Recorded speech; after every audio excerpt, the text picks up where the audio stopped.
Hello प्यारे बच्चों, नमस्कार। आप सभी का स्वागत किया जाता है हमारे कृष्णा क्लासेज में।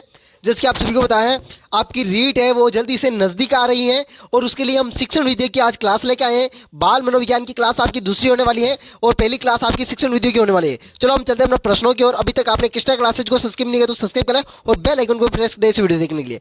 चलो हम चलते हैं अपने प्रश्नों की ओर। पहला ही प्रश्न आपसे क्या कह रहा है ये देखें। और पहले तो आपको रीट में जाने से पहले आपका जो भी आधार कार्ड है उसे अपडेट करवा लें तथा आपका जाति प्रमाण पत्र जाति प्रमाण पत्र वो 6 महीने के बाद अनवैलिड हो जाता है। 6 महीने के बाद अनवैलिड हो जाता है, इसलिए अभी तो बना ले। अभी आपके पास टाइम पड़ा है, इसलिए आप जाति प्रमाण पत्र बना ले। और आपकी बीएसटीसी या बीएड की अगर फर्स्ट ईयर की मार्कशीट नहीं है या अगर सेकेंड ईयर की मार्कशीट नहीं है तो आप अपेयरिंग लगा सकते हो और आप रीट दे सकते हो। चलो अपने चलते हैं अपना प्रश्नों की ओर। अब आपकी हो गई है ज़्यादा, अब आपने प्रश्नों की ओर चलते हैं। पहला ही प्रश्न आपसे कह रहा है भाषा और चिंतन के संबंध में है, ये कथन किसका है?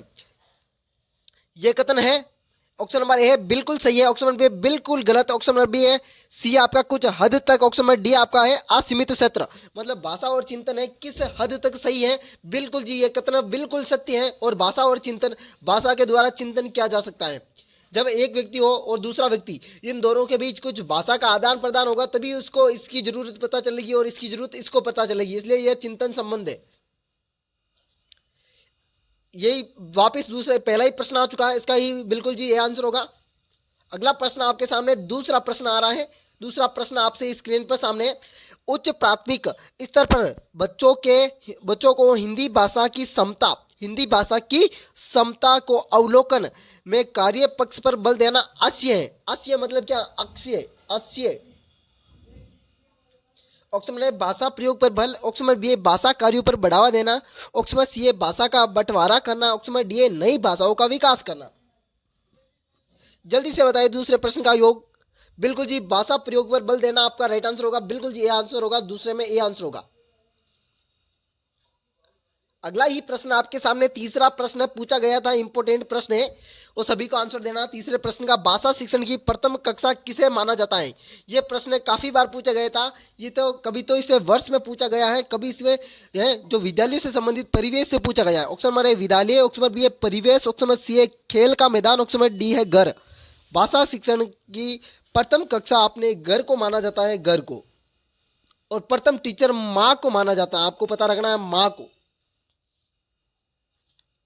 अगला ही प्रश्न आपके सामने आपका चौथा प्रश्न है। चोमस्की के अनुसार बच्चे भाषा को सीखना है भाषीय समाज, भाषीय अर्जन क्षमता, भाषा के नियम, भाषा अनुकूलन क्षमता। बिल्कुल जी, चौथा प्रश्न का राइट आंसर क्या होने वाला है? चौथा प्रश्न का चोमस्की के अनुसार भाषा बच्चों को सीखना है भाषा का नियम, भाषा का अर्जन क्षमता, भाषा का समाज, भाषा की अनुकूलता। भाषा अर्जन क्षमता है भाई। चोमस्की के अनुसार भाषा है जो अर्जित की जाती है, अर्जन क्षमता है। कभी भी माँ के पेट में कुछ नहीं सीखा जाता है, बाहर आकर ही उसे गर्भदान के बाहर आकर ही कुछ सीखना पड़ता है, उसे अपना एक स्ट्रगल करना पड़ता है, स्ट्रगल। पांचवा प्रश्न क्या कह रहा है? बच्चों की भाषा समाज के साथ संपर्क का परिणाम है, यह कथन किसका है? ऑप्शन नंबर है जीन प्याजे का, ऑप्शन नंबर सी है बी है स्कैनर का, ऑप्शन नंबर सी है पावलक का, ऑप्शन नंबर डी है वाइगोत्स्की। आपका राइट आंसर 5 में क्वेश्चन बिल्कुल जी वाइगोत्स्की होगा। ये कथन है वाइगोत्स्की का। क्या कहा गई वाइगोत्स्की ने? बच्चे की भाषा समाज में साथ संपर्क परिणाम, ये कथन है आपका किसका? वाइगोत्स्की का। बच्चा है जो समाज के साथ संपर्क स्थापित करता है, ये है। इसे यह सभी भी हो सकता है। छठा प्रश्न आपसे कह रहा है, सभी को आंसर देना है कमेंट बॉक्स में। और आपको व्हाट्सएप ग्रुप में ज्वाइन करना हो तो 8290620289 पर मैसेज कर देना, आपको व्हाट्सएप ग्रुप भी ज्वाइन करवा दिया जाएगा। वार्तालाप विधि को किस नाम से जाना जाता है? ऑप्शन नंबर ए है चर्चा विधि, ऑप्शन नंबर बी है व्याख्यान विधि, ऑप्शन नंबर सी है लंबी विधि, ऑप्शन नंबर डी है पूर्ण प्रश्न शोध विधि। वार्तालाप विधि को आपका वार्तालाप विधि को किस नाम से? वार्तालाप विधि को आपका जल्दी बताइए। वार्तालाप विधि को चर्चा विधि के नाम से जाना जाता है, चर्चा विधि। वार्तालाप, एक व्यक्ति इधर एक व्यक्ति इधर, दोनों ही बात करेंगे किसी चर्चा के माध्यम से, किसी की चर्चा करेंगे, इसे चर्चा विधि के नाम से जानते हैं। अगला प्रश्न आ रहा है, सातवां प्रश्न आ रहा है। सातवां प्रश्न, व्याकरण व्याख्या व्याकरण विधि की प्रमुख विधि मानी जाती हैं? ऑप्शन नंबर है निगमन, ऑप्शन नंबर बी है आगमन, ऑप्शन नंबर सी है प्रश्न उत्तर विधि, ऑप्शन नंबर डी है उपयुक्त विधि। भाई व्याकरण में सभी का निगमन, आगमन और प्रश्न उत्तर तीनों ही मानी जाती है। आगमन और निगमन ये दोनों ही ज्यादा इंपॉर्टेंट है आपके लिए, और ये तीनों ही ऐसे तो आपको तीनों ही है, पर ये तीनों ही मानी जाती है। उपयुक्त तो सभी आंसर दिया है, इसलिए तीनों ही कर देना आपको। 8वां प्रश्न आ रहा है, डिसकैलकुलिया के रोग के लक्षण है। डिसकैलकुलिया, कैलकुलिया से संबंधित आपको याद रखना है कैलकुलिया। ऑप्शन नंबर ए गणितीय गणना नहीं कर पाना, ऑप्शन नंबर बी है गणित के शब्दों को भूलना, ऑप्शन नंबर सी आपका गणित नहीं कर पाना, गणित के प्रश्न हल नहीं कर पाना। यहाँ पर यह लिखना था गणित के प्रश्न हल नहीं कर पाना, ऑप्शन नंबर डी है उपयुक्त सभी। बिल्कुल डिसकैलकुलिया के संबंधित एक गणितीय संबंधित रोग, गणितीय संबंधित रोग, गणितीय तो संबंधित रोग डिसकैलकुलिया संबंधित है ना। अगला प्रश्न है, 9वां प्रश्न आपके सामने आ रहा है, निम्न में से शब्द विधि का विकसित रूप है। शब्द अब तो सब बता दोगे। शब्द विधि का विकसित रूप, ऑप्शन नंबर है आगमन विधि, ऑप्शन नंबर बी है व्याख्यान विधि, ऑप्शन नंबर सी है व्याकरण विधि, ऑप्शन नंबर डी है प्रश्नोत्तर विधि। बिल्कुल व्याख्यान प्रश्न शब्द से क्या करेंगे, व्याख्या करेंगे, और व्याख्यान शब्द होगा। बिल्कुल जी। अगला ही प्रश्न आपके सामने आपका 9वां प्रश्न, बिल्कुल इसमें भी व्याख्यान ही दिया हुआ है, व्याख्यान विधि।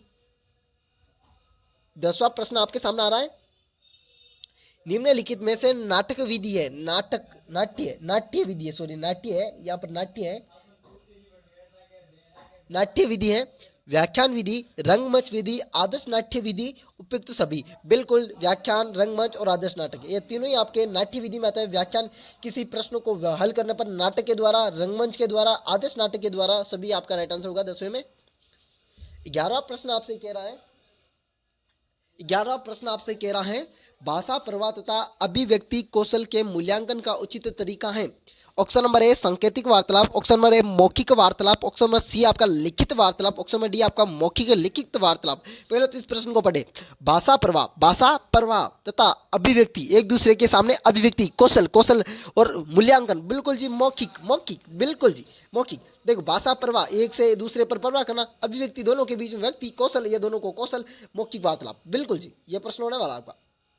12वां प्रश्न, मौन वाचन कब से शुरू करना चाहिए। अब देखो मौन वाचन में एक प्रश्न आता है 0 से 3 वर्ष, 3 से 5 वर्ष, 2 वर्ष से 5 वर्ष, इस प्रकार से, इसी प्रकार से पूछ सकता है। और प्राथमिक, माध्यमिक, प्राथमिक, उच्च प्राथमिक और उच्च माध्यमिक सेकंड किस लिए लिखा है। देखो एक तो 9 से 10 के लिए आता है, एक 9 से 12 के लिए होता है, एक 1 से 12 के लिए आता है। ये तो आपको विद्यालय पता ही है ना, और 1 से 5 तक आता है। और आपका होगा प्राथमिक विद्यालय से स्तर पर शुरू करना चाहिए। बिल्कुल जी, आपका बी आंसर होगा। 13वां प्रश्न आपसे कह रहा है, निम्न में से परमहंस वंश का तत्व नहीं है। ऑप्शन नंबर ए वार्तिक विधि, ऑप्शन नंबर बी है संप्रेक्षण, option number C action, option number D है विश्वास। बिल्कुल एक्शन, ये आपका होगा। 14वां प्रश्न है, 14वां प्रश्न आपके सामने आ रहा है, एक कक्षा में वैश्विकता विभिन्नता का क्षेत्र हो सकता है, रुचियों के आधार पर, सीखने के आधार पर, चरित्र के आधार पर, उपयुक्त सभी। बिल्कुल विभिन्नता हो सकती है रुचि के आधार पर, सीखने के आधार पर, चरित्र के आधार पर, स्वाभाविक के आधार पर, है ना। अगला ही आपका अंतिमवां प्रश्न होने वाला, 15वां प्रश्न, अंतिमवां प्रश्न, हिंदी भाषा को सीखने में पाठ्य पुस्तक है एक साधन, एक सतत, एक मात्र साधन, इसमें से कुछ भी नहीं। बिल्कुल जी, जल्दी से बताएं। 15वें प्रश्न का राइट आंसर एक साधन है, पाठ्य पुस्तक एक आपकी साधन है ना। और ऐसे ही वीडियो देखने के लिए हमारे कृष्णा क्लासेज को सब्सक्राइब और बेल आइकन को प्रेस कर देना। वेलकम साथियों, अगले वीडियो में मिलते हैं इसी प्रकार की वीडियो के साथ। अगली क्लास आपके मनोज सर लेंगे, उसके लिए हम आपको तहे दिल से धन्यवाद करेंगे मनोज सर को। चलो चलते हैं अपने अगले प्रश्न की ओर, अगले वीडियो की ओर। वेलकम साथियों, राधे राधे, अलविदा साथियों, जय श्री देव नारायण की।